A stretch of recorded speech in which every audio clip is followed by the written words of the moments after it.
Okay, welcome back to the den. It's a hive of activity in here, so let's see what's going on. Now there's a couple of pretty interesting things I can see straight away. One is the ramp installation that's going on, and two is that we've got our first customer non-retro power build in the unit. So that is exciting to see. I'll go into that a bit more in a minute.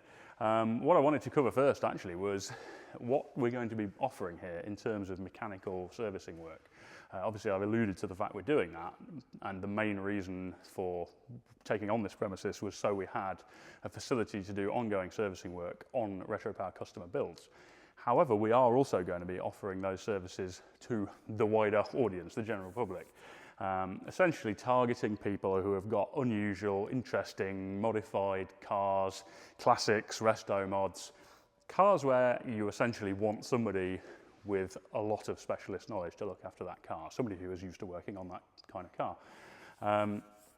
And we've kind of identified an approach which we think is the right way to go about maintaining a car like that, which is not that common an approach, and that is to start with a very large inspection of that car to make sure we're all on the same page in terms of what is needed with that car, because we're all too familiar with that situation where something breaks. You're basically maintaining your car on the basis of things breaking and needing fixing. So something breaks on your car, you take it to a garage with instruction to fix that thing, and then it becomes disassembled to fix that thing, and of course along the way they then discover umpteen other things that need doing, and suddenly you're in way too deep, massive bills and panic time. So our approach is that all new customers on all new cars start with a big inspection of that car. It's going to be over the course of a couple of days, minute detail with a very big report and supporting media. Essentially at that point you become a den member, and you will get presented with a portal login and a service book with a service schedule that we've devised that we think is suitable for that vehicle. And you'll be talked through all of the things that we've identified on that car, whether that be things that are just would be desirable to have or things that are absolutely need doing before the car is used safely. And then you can go away and choose what to book in, when to book it in, and we can work through those jobs. And essentially, as a den member, we then carry on the ongoing maintenance of that car.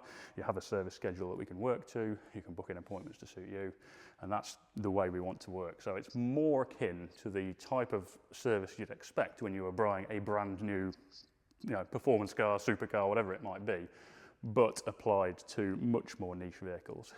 So we are basically open for bookings. Obviously, we're in the process of setting things up.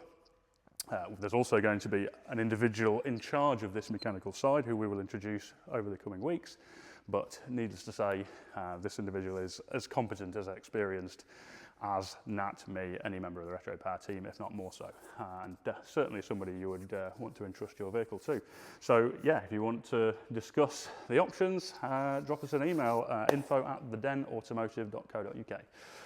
On that note, we're going to walk over here. So, this cool and ridiculously small little thing is a TVR Vixen, 1968 TVR Vixen, and this is our first non-retro power upholstery job, if you like.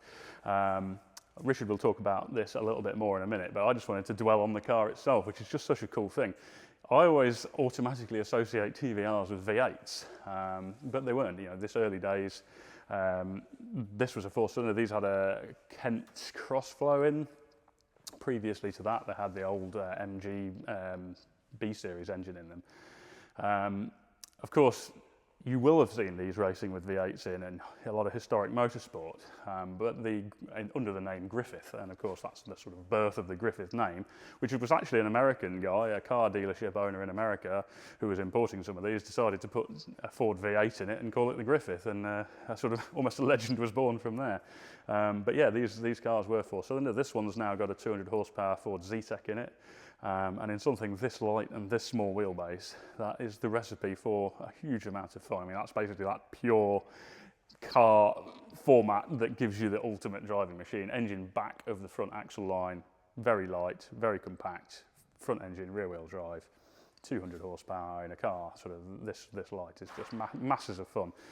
So yeah, very cool thing, very pleased to have this in the shop, and I would imagine this is going to be the first of many exciting and interesting vehicles we get to see here.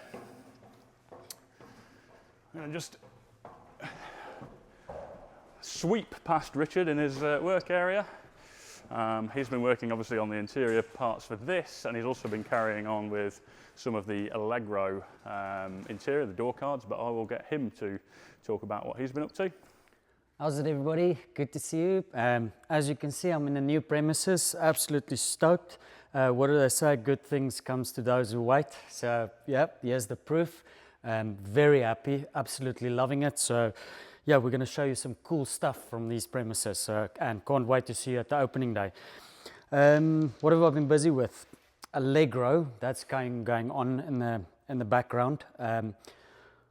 We're busy with the door cards. You saw us machining the actual cards from the die bond material. That worked really well. In the meantime, we received some clips.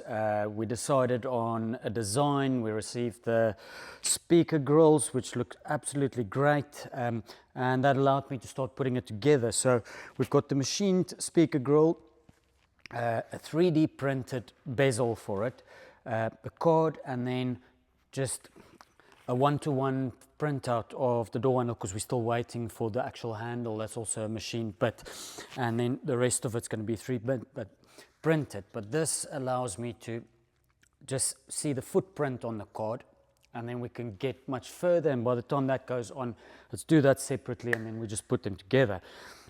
So what we've done here is it's working really nice. These fit so much better than what any trimmer can hand cut these boards, whether it's card, mill board, even the die bond.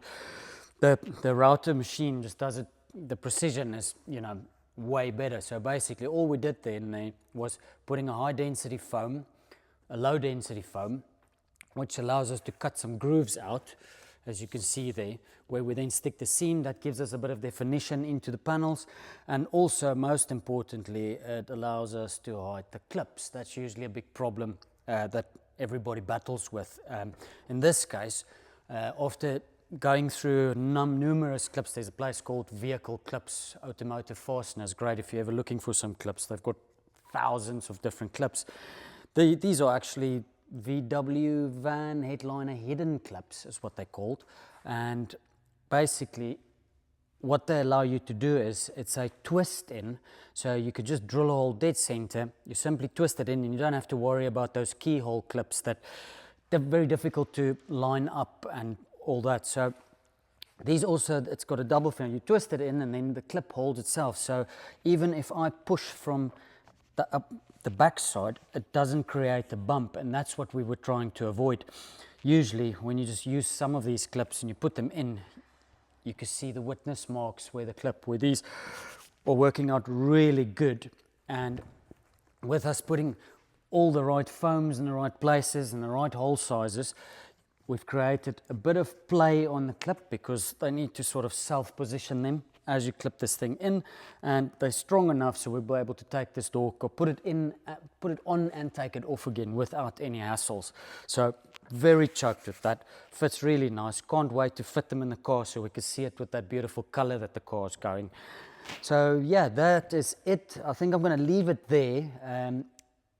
I'll tell you a little bit more once this handle is finished, because there's going to be some really cool detail on the handles. Don't know if some of you can remember the details, but I'm going to save it as a surprise for when it's finished.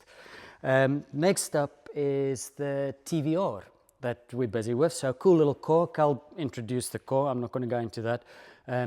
It's only a small job, not meaning a small car, that too. Basically what happened with that car is the owner of the car was in process, final stages, upholstery.